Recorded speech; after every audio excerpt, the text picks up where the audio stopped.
ఒక పార్టీ పైన తన వాక్యాలు వెనక్కి తీసుకుంటున్నానని చెప్పిన మనిషి కొంతమంది చిల్లర బ్యాచ్గాళ్ళతోని ఏ విధంగా పెడతారు మీరు ప్రెస్ మీట్? అక్కడ మీరు ఏ విధంగా పెడతారు ప్రెస్ మీటు?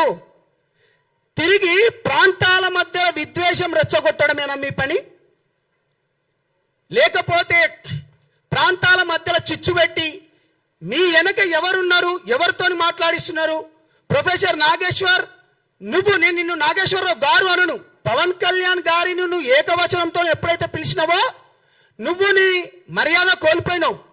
నువ్వు ఛానళ్ళకు పోయేటప్పుడు కూడా మీడియా మిత్రులందరూ నాకు తెలిసిన వాళ్ళు కాబట్టి వాళ్ళు కార్లు పెట్టాలి, నీకు టిఫిన్లు పెట్టాలి, దాని తర్వాత వాళ్ళ దగ్గర నుంచి కొంచెం సమ్ అమౌంట్ కూడా తీసుకొని నువ్వు మాట్లాడేటోనివి. నువ్వేం మేధావి బై? నువ్వెక్కడి మేధావి? నీ మేధావితనం ఎక్కడుండాలి? రైట్, ఇది కూడా మాట్లాడదాం. అంటే కేవలం ప్రాంతాల మధ్యలో రెచ్చగొట్టే విధానంతో వీళ్ళు నిన్న ప్రెస్ మీట్ పెట్టిను. ఇక నేను క్రాంతి దళం అనుకొని చెప్పి ఉదయిస్తున్న సూర్యుడు అనుకోని పృథ్వీ గారితోని ఈ మధ్యలో బాగా రెచ్చిపోతున్నాడు. ఎందుకంటే తెలిసిన మిత్రుడు, ఉస్మానియా యూనివర్సిటీ దగ్గర ఉంటాం కాబట్టి మనం ఎప్పుడు ఎవరిపైన మనం వ్యంగ్యంగా కానీ లేకపోతే అనుచిత వాక్యాలు కానీ లేకపోతే ఎప్పుడు మనం మాట్లాడలేదు. తెలిసిన వ్యక్తి కదా అనుకొని ఎప్పుడు మనం మాట్లాడలే. పృథ్వీ బ్రదర్, తెలంగాణ ఉద్యమంలో నా పైన 100 కేసులైనాయి. నేను మహబూబాబాద్ జైలు కావచ్చు, మహబూబ్ నగర్ జైళ్ళలో కావచ్చు 100 కేసులు.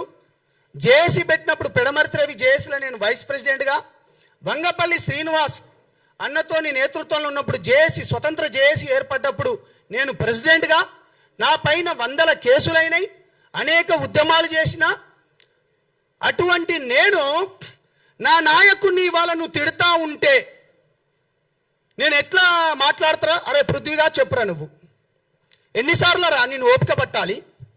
ఏం మనిషివిరా? తెలివి ఉందా లేకపోతే తెలివి లేకుండా మాట్లాడుతున్నావా? ఆ భాష ఏంటిదిరా నీది? నీ భాష ఏంటిదిరా? అరే పవన్ కళ్యాణ్ గారు తెలంగాణ ప్రాంతంలో వరదలు వస్తే అన్న, మీరు జర్నలిస్టులు, మనం ఎటువంటి ఉద్యమాలు చేసినాం మీ అందరికి బాగా తెలుసు అన్న. నేను ఎప్పుడు పర్సనల్గా ఎవరి గురించి నేను పోలేదన్న. మీకు చేతులైతే దండం పెడతాను. మన తెలంగాణ ప్రాంతం గురించి మీ అందరికి తెలిసిందే. ఇవాళ పవన్ కళ్యాణ్ గారు తెలంగాణ ప్రాంతంలో వరదలు వస్తే 2 కోట్ల రూపాయలు 2020లో ఒకసారి వస్తే, 2024లో ఒకసారి వస్తే, అప్పుడు 1 కోటి, దాని తర్వాత 1 కోటి ఇచ్చిండు. దాని తర్వాత కొండగట్టు ప్రాంతంలో 35 కోట్లు ఇచ్చిండన్న. మీరు జర్నలిస్టులు అన్న, మీకు తెలుసు. బస్సు యాక్సిడెంట్ అయ్యి 35 మంది చనిపోతే అప్పుడున్న ముఖ్యమంత్రి రాలేదన్న. తెలంగాణ ప్రాంతంలో మనం ఏ కులాలున్నా కానీ మనకి ప్రాంతంకున్న గడ్డ. ఈ వ్యక్తి ఎప్పుడైనా వ్యక్తిగత హననానికి పాల్పడ్డా? పర్సనల్ విషయాలపైన ఎప్పుడైనా పోయిందా? నువ్వు చెప్పురా పృథ్వీ. పాషం యాదగిరి అన్న, నీ దగ్గర కూడా వస్తా. బక్కా జడ్చాన్, తులసి అక్క గురించి అయితే ఇంటర్నేషనల్ ఆమె మాట్లాడాలి. తెలంగాణ ఏర్పడ్డ తర్వాత ఇప్పటికీ దగ్గర 13 సంవత్సరాలు అవుతుంది. 10 సంవత్సరాలు ఇప్పుడున్న బీఆర్ఎస్, అప్పుడున్న టీఆర్ఎస్ 10 సంవత్సరాలు పరిపాలించింది. వాళ్ళ మేనిఫెస్టోలో, ఇప్పుడున్న బీఆర్ఎస్ మేనిఫెస్టోలో కానీ లేకపోతే కాంగ్రెస్ మేనిఫెస్టోలో కానీ తెలంగాణ వచ్చిందే నీళ్లు, నిధులు, ఉద్యోగాల గురించి. విద్యార్థులకు ఉద్యోగాలు ఇవ్వద్దని నువ్వు పదే మాట్లాడుతున్నాడు. పవన్ కళ్యాణ్ వచ్చి, ఆంధ్ర వాళ్ళు వచ్చి, అంటే పవన్ కళ్యాణ్ వచ్చి ఇక్కడ ఏదో చేస్తున్నాడు కదా. కాంగ్రెస్ పార్టీకి, టీఆర్ఎస్ పార్టీకి, బీఆర్ఎస్ పార్టీ వాళ్ళకు ఉద్యోగాలు ఇవ్వద్దని చెప్పిండా పవన్ కళ్యాణ్ గారు ఎప్పుడైనా? ఇది నేను నిన్న అడుగుతున్న పృథ్వీ.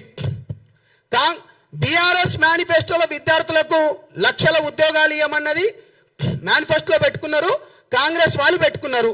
వాళ్ళు పవన్ కళ్యాణ్ గారు ఎప్పుడైనా ఇవ్వద్దన్నాడా లేకపోతే లోకేష్ ఏమని ఇవ్వద్దన్నాడా? నువ్వు చెప్పాలి. రవీంద్ర భారతిలో నువ్వు ఏమని అంటే విగ్రహం గురించి కొట్లాడుతున్నాం, బాజాప్తగా చెప్తున్నాం. నిన్నెవడు తీయొద్దన్నాడు? బాలసుబ్రహ్మణ్యం విగ్రహం గురించి మేము పెట్టమన్నామా? పోనీ పవన్ కళ్యాణ్ గారు ఏమైనా పెట్టమన్నారా? నువ్వు ఏమేనంటే విగ్రహాల గురించి ఏం రేవంత్ రెడ్డికి పవన్ కళ్యాణ్ గారు ఫోన్ చేసి నువ్వు బాలసుబ్రహ్మణ్యం విగ్రహం ఏమైనా పెట్టొద్దన్నాడా? నువ్వు దానిపైన మాట్లాడరా? రే పృథ్వీ, నేను ఎప్పుడు నీ గురించి ఎప్పుడు అమర్యాదగా మాట్లాడలే పృథ్వీ గారు.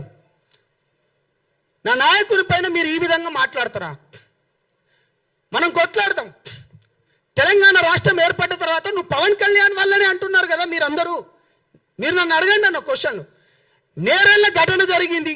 దళిత బిడ్డలను ఇసుక మాఫియా చేసి తీసుకుపోయి చంపివేసి అన్న వాళ్ళని ఎట్లా కొట్టింది సార్? 3rd degree చేసిండ్రన్న. ఇప్పటికి వాళ్ళు మొత్తుకుంటున్నారు. వాళ్ళ కింద వెళ్ళి 3rd డిగ్రీ చేసి అప్పుడున్న ఎస్ఐ ఎస్పీలు కొట్టిండ్రన్నారు. దానిపైన ఏమో మాట్లాడలే. నేను మాట్లాడినా జనసేన నుంచి. నేను జనసేన జెండా ఎప్పుడైతే కప్పుకున్నానో నేను మాట్లాడినా. నేరేళ్ల ఘటన పైన నేను మాట్లాడినా. ఇవాళ పేదల భూములు,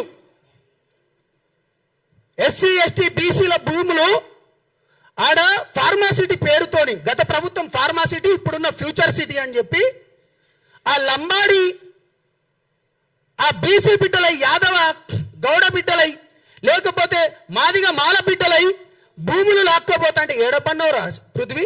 మాట్లాడదాం. లగచర్ల విషయంలో బేడీలేసి ఆ భూములను కూడా రైతులను బేడీలేసి సంగారెడ్డి జైల్లోకి తీసుకపోతే మేం మాట్లాడినాం రా భయ్. మేం కొట్లాడినాం. ప్రజా సమస్యల పైన పోరాడుతున్న వామనరావు కేసు మీ అందరికీ తెలిసే ఉంటుంది. ఒక లాయర్ని పట్టపగలు చంపివేసిండ్రు ప్రజా సమస్యల పైన మాట్లాడితే. భూపాలపల్లి దగ్గర ఇక్కడ గోదావరిఖండ్ సైడ్ వచ్చాడు. మాట్లాడినారా నువ్వు? నేను మాట్లాడినా చెప్తున్నాం కదా. ఖమ్మం మిర్చి రైతుల గురించి సరైన మద్దతు ఇవ్వలేదంటే జనసేన పార్టీలోకి వచ్చి మేం మాట్లాడినాం. ఇంటర్మీడియట్ విద్యార్థులు 23 మంది చనిపోయి అప్పుడున్న గ్లోబరీన సంస్థకి ఇచ్చిండని చెప్పి ఈ తెలంగాణ బిడ్డలు చనిపోతే, ఇగో ఇక్కడున్న శంకర్ గౌడ్ గారు, నేను, తమ్ముడు రెడ్డి, దాని తర్వాత మన మిత్రులు ఇక్కడ ఉన్న వాళ్ళందరూ, స్టేజ్ మీద ఉన్న వాళ్ళందరం మేం కొట్లాడినాం. మేమేమైనా చెప్తున్నామా? ప్రజా సమస్యల పైన, భూముల పైన కావచ్చు, సంక్షేమ పథకాల పైన కావచ్చు, మేము కొట్లాడుతున్నాం, మేము మాట్లాడుతున్నాం. మీడియా మిత్రులందరికీ చేతులెత్తి దండం పెడుతున్నా. నేను ఒక మాట చెప్పదలుచుకున్నా. పవన్ కళ్యాణ్ గారి పైన ఇవాళ ఇంత ఎందుకు చేస్తున్నారంటే, హిందూ ధర్మం పైన మాట్లాడడమే చేసిన తప్ప పవన్ కళ్యాణ్ గారు. హిందూ ధర్మం పైన పవన్ కళ్యాణ్ గారు మాట్లాడడం చేసిన తప్ప, దేశం గురించి, ధర్మం గురించి మాట్లాడుతుంటే అవాకులు చవాకులు పేల్చడం మీ తప్ప. నిన్న మీడియా వాళ్ళు మీరందరూ ఉన్నారు కదా, వీళ్ళందరూ లెఫ్ట్ వింగ్ కాదా? తులసి చంద్ ఎప్పటికీ మాట్లాడదు. దాని తర్వాత నాగేశ్వరరావు ఎటువంటి భావజాలు మీరు చూడండి అన్న. మీరు నాకు ఏ క్వశ్చన్లు అయినా వేయండి, నేను మాట్లాడతా. దాంట్లో మెజారిటీలో కూర్చున్న వాళ్ళందరూ, మెజారిటీలా నేను అనేది, మెజారిటీ లెఫ్ట్ భావజాలం ఉన్నోళ్ళు కాదా? మీరు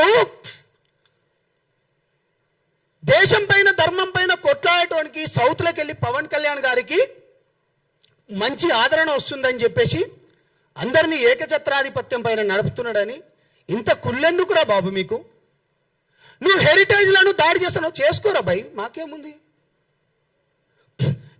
నువ్వు ప్రొఫెసర్ నాగేశ్వరరావు ఆంధ్ర పోలీసులను అక్కడి నుంచి పంపించానుగా. ప్రొఫెసర్ నాగేశ్వరరావు మీ దాంట్లో మాట్లాడుకుంటూ కొంతమంది చెప్పిండ్రు కదా, పోలీసు వాళ్ళు వచ్చిండ్రు అనుకుంటే మీరు ప్రాంతాల మధ్యలో రెచ్చగొడుతున్నారు కదా. బుద్ధున్నారా వెదవల్లారా? పోలీసు వాళ్ళు వచ్చినట్టు ఒక్క రుజువు చూపియండి రా. నేను తెలంగాణ బిడ్డను రా, నేను కట్టర్ తెలంగాణ వాదిని, 100 కేసులైనని. మీ పైన ఏడైనారా? మీ ముండామో పిల్లారా, మీ పైన కేసులు ఏడైనాయిరా?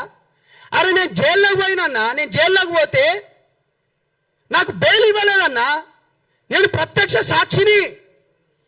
నాతోని శ్రీశైలం అనేటోడు నా పైన 100 కేసులు వేస్తే మహబూబ్ నగర్ జైళ్ళల్లో 8 సంవత్సరాలు తిరిగిండ్రా. మీరెక్కడున్నారా రా పృథ్వీగా? మీ అయ్య చేసేడు కావచ్చు ఉద్యమం, నేనేమంటలేను. నువ్వు చేయవారా బిడ్డ? తెలుగుదేశం ఉద్యమంలో మీ అయ్యగారు చేస్తే మేము మలిదేశం ఉద్యమంలో మా పైన 100 కేసులు అయినాయిరా. సూట్ అండ్ సైట్ ఆర్డర్స్ వచ్చినాయిరా మా పైన. ఏం మాట్లాడుతున్నావురా? నేను పవన్ కళ్యాణ్ గారిని నా నాయకుడిని ఎందుకు అనుకున్నానో చెప్తా. కేవలం పేద ప్రజలకు మంచి చేస్తా అన్నాడు కాబట్టి ఆయన ఎంబడిపోయినా. దేశం గురించి, ధర్మం గురించి నాకు దేశమే మొదట. నేను ఒక లంబాడి బిడ్డగా చెప్తున్నా.